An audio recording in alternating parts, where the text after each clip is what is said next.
Hey, Marcus, do you know what these are? They are sweet potatoes. And what's another name for them? Oh, there is another name for them. Yam, what are Yams. Okay, they're yams. And they are tubers, and they grow under the ground. So they get their nutrients from under the ground, where vegetables growing above the ground get the photosynthesis. This is get it through their leaves. But these tubers are very wholesome. Now, you're an athlete.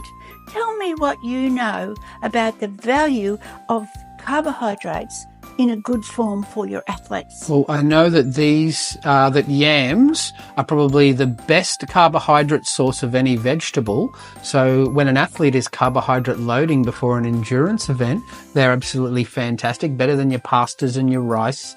And I do know that the Aboriginals used to walk up to 150 kilometres a day just off yams and kangaroo meat.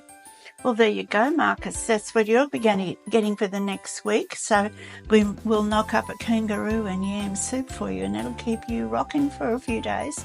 But they're also, if you're not fond of, I know people, the kids will, don't want that, they're horrible. But if you take the skin off, you can actually cook the skin as well into chips. Cover them with paprika or chili. Cook them in there and get the kids out of those potato chips things. They're so full of preservatives. But you can make these into delicious meals, making them into thin slices. You can make them into like chips for the family, but chuck some Worcestershire sauce over them, a little bit of ghee even, salt and pepper. Very nutritious. And it's the flavour also that's very grounding, because when you're sustained with all the elements of sight, sound, touch, taste and smell, you perform better. Because remember, sometimes you'd be thinking, it's time to eat, but I don't really feel hungry. But someone will start something in the kitchen, might even be cooking a good old yam.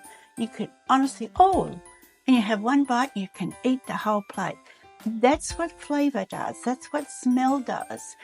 Not before you even got to the taste yet. So take Marcus's advice. He never got to be a big Adonis on nothing, he had yams coming out of his ears. So take his advice, and I'll show you the results of when he get him in the Iron Man.